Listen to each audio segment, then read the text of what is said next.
Oke, assalamualaikum warahmatullahi wabarakatuh. Kembali lagi di AM Channel ya. Jadi kali ini kita akan melanjutkan pembahasan mengenai modul 2 yaitu tentang ikatan kimia ya. Untuk yang belum nonton atau belum tahu modul satunya gimana gitu ya, saya sediakan linknya di deskripsi ya. Kemudian sebelum kita lanjutkan pembahasannya ya, alangkah lebih baiknya untuk yang belum subscribe, tolong di subscribe terlebih dahulu ya, agar saya semakin semangat dalam membuat konten dan share-share mengenai kimianya. Oke, tanpa basa-basi lagi, mari kita mulai pembahasannya. Jadi di sini untuk yang akan kita bahas atau kita kupas tuntas itu adalah ikatan kovalen ya. Kalau misalnya sebelumnya itu kita membahas mengenai ikatan ion dan struktur Lewis ya. Sekarang kita akan membahas mengenai ikatan kovalen gitu ya. Bedanya apa sih Bang gitu sama ikatan ion gitu. Nah, bedanya kalau misalnya ikatan ion itu eh, eh, ikatan yang terjadi antara unsur logam dengan non logam gitu. Kalau misalnya ikatan kovalen ini terjadi antara non logam dengan non logam ya. Perlu digarisbawahi dan perlu ditulis dan diingat ya dalam benak kalian semuanya bahwa ikatan kovalen ini terjadi antara non logam dengan non logam. Seperti itu. Itu dasarnya. Seperti itu ya. Kemudian di sini berdasarkan definisi ya, beranjak dari definisi bahwasannya ikatan kovalen itu merupakan ikatan yang terjadi karena pemakaian elektron bersama ya. Pemakaian pasangan elektron secara bersama oleh dua atom yang berikatan gitu ya. Jadi di sini saling menggunakan elektronnya itu misalnya A menggunakan elektron yang B dan B menggunakan yang A gitu untuk mencapai kestabilan gitu kan ya. Stabilan tuh kayak gimana sih Bang? Nah, stabil itu yang memenuhi aturan oktet ataupun duplet gitu ya. Oke, di sini ya. Nah, di sini nih, berdasarkan jumlah pasangan elektron yang digunakan bersama ya, atau pasangan elektron ikatan. Nah, ikatan kovalen ini tuh dibagi menjadi beberapa bagian. Kalau tidak salah menjadi 3 ya. Nah, di sini ada ikatan kovalen tunggal, ada ikatan kovalen rangkap 2, dan ada ikatan kovalen rangkap 3 gitu ya. Nah, di sini ikatan kovalen tunggal ya. Ikatan kovalen tunggal itu merupakan ikatan yang terjadi ya hanya meminjamkan satu elektronnya gitu, satu elektron ya, satu elektron ya. Ya, di sini ada contohnya, ada unsur H ya, di mana unsur H dengan unsur H dia hanya men-share atau ya menggunakan elektronnya untuk berikatan itu masing-masing satu ya, sehingga menghasilkan ikatan tunggal gitu ya. Berbeda nih dengan ikatan kovalen rangkap 2 nih. Ini contohnya adalah O2 gitu ya. Nah, O2. Nah, bisa dilihat di sini ini ada yang titik-titik ya, kita ibaratkan saja ini elektron ya, elektron valensinya. Dan kemudian di sini ada yang berbentuk bintang-bintangnya, ini merupakan elektron valensinya. Sebetulnya penulisan berbeda seperti ini adalah suatu miskonsepsi yang tidak boleh digunakan. Cuman agar tidak bingung gitu ya, mana sih yang O yang satu elektron valensinya dan O yang satunya lagi yang mana gitu kan, kalau sama-sama titik gitu kan. Jadi dibedakan dengan bintang seperti itu ya. Bukan berarti elektron itu emang berbentuk bintang, enggak ya. Oke. Nah, di sini kan kalau kelihatan nih yang rangkap 2 nih ya, kan garisnya ada 2. Oh, ada 2. Yang tadi kan tunggal itu cuma ada 1. Karena ya di sini elektron yang digunakan berpasangannya itu cuma 1 aja gitu kan. Jadi tinggal strip doang gitu 1 ya. Kemudian di sini yang rangkap 2-nya, nah ini nih. Ini O yang sebelah kiri berikatan dengan O yang sebelah kanan. Nah, untuk mencapai suatu kestabilan, nah jadi unsur itu harus berikatan ya. Jadi untuk kalian yang masih jomblo itu otomatis belum stabil ya. Belum stabil, begitupun dengan Mimin ya, belum stabil. Jadi untuk stabil harus berikatan. Nah, tujuan dari berikatan adalah memenuhi kaidah-kaidah oktet atau kaidah duplet gitu ya. Nah, kita lihat apakah ini udah sesuai dengan aturan oktet atau duplet. Nah, di sini ada O. Oh, yang sebelah kiri itu ada 6 ya. Ada 6 elektron. Dia itu cenderung menerima ya. O itu menerima elektron ya, menerima elektron karena keelektronegatifannya besar gitu ya kan, sebelah kanan gitu. Jadi semakin dalam SPU itu semakin ke kanan sama semakin ke atas itu kan semakin besar gitu kan keelektronegatifannya. Jadi di sini dia menerima elektron gitu. Nah, di sini kan butuh 2 lagi kan gitu kan untuk menjadi stabil gitu kan. Nah, makanya di sini O yang di sebelahnya itu menyumbangkan juga, atau kita pakailah bersama nih elektron gua gitu kan, kata elektron yang di sebelah kanan. Kita pakai bareng-bareng gitu supaya lu stabil gitu kan ke yang sebelah kiri. Coba hitung sekarang. Yang titik-titik hitam itu kan ada 6, kemudian ditambah bintang yang ini ada 2 nih yang berhadapan gitu dengan yang bintang titik ini ya. Yang bintang dengan yang titik berhadapan, nah itu yang akan berikatan gitu kan.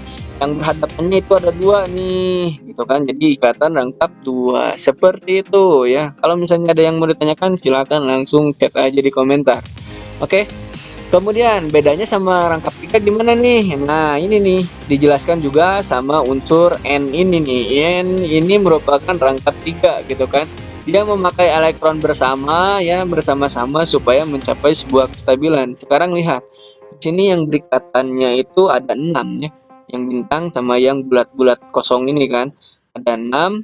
Kemudian di sini ada 2. Berarti N yang sebelah kiri itu udah 8. Kemudian N yang sebelah kanan itu kan sama, ini 6 juga, ditambah yang di atasnya ini ada 2, jadi 8. Udah sama-sama stabil gitu ya, karena berikatan dia menjadi stabil seperti itu. Kemudian di sini ada ikatan kovalen koordinasi. Nah, ini ikatan kovalen koordinasi itu yang satunya pelit gitu ya, nggak mau memberikan elektronnya gitu. Jadi dia berikatan dengan bersumber dari satu elektronnya saja gitu ya, ikatan kovalen koordinasi. Nah, kita lanjut saja ke sebelah sini. Nah, ini.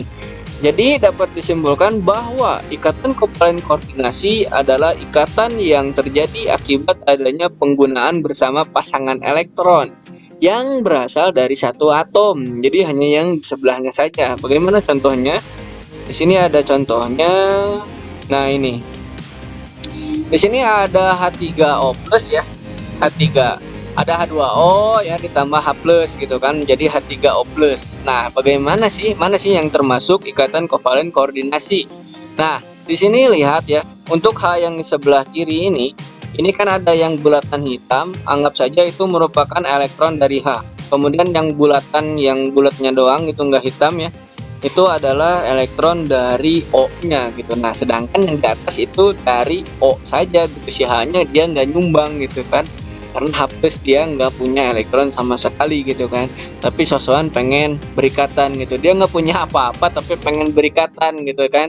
Sama aja kayak manusia, dia belum mapan belum apa tapi pengen berikatan gitu kan, dia numpang gitu kan, numpang berikatan gitu. Nah, kemudian di sini dia jadilah berikatan dengan meminjam elektron dari O-nya saja gitu. Jadi dia berikatan dengan menggunakan elektron valensi dari hanya O saja gitu. Enggak sama-sama menjumbangkan gitu ya. Seperti itu untuk ikatan kovalen koordinasi gitu ya. Sini ada contoh. Ya sama aja lah ya. Sini ada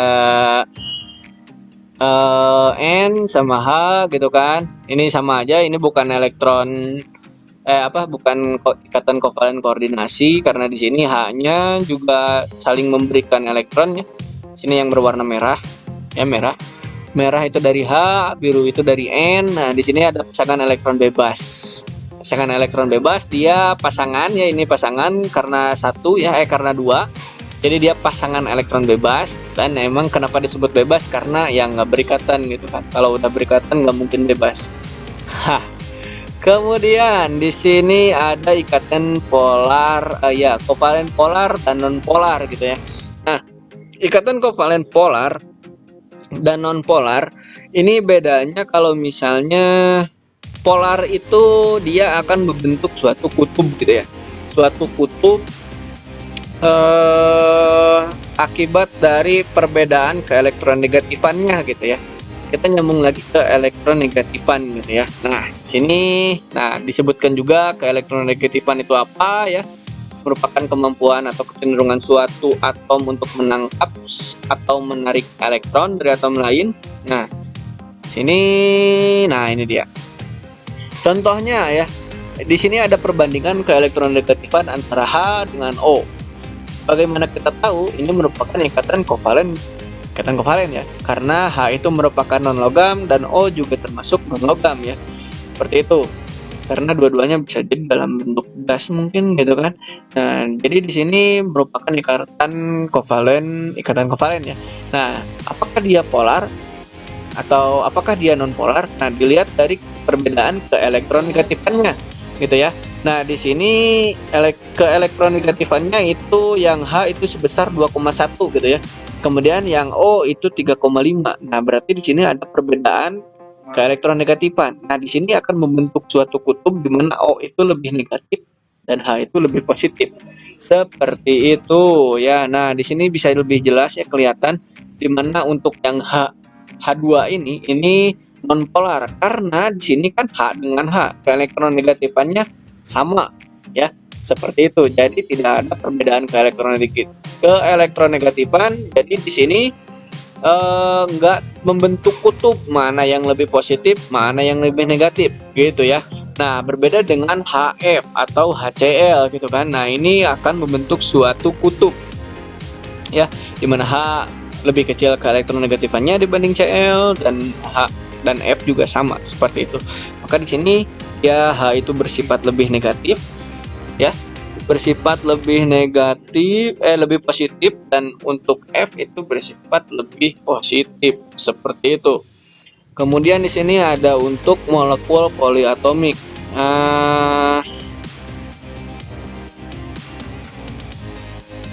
Sini ada dipol kayak gitu ya.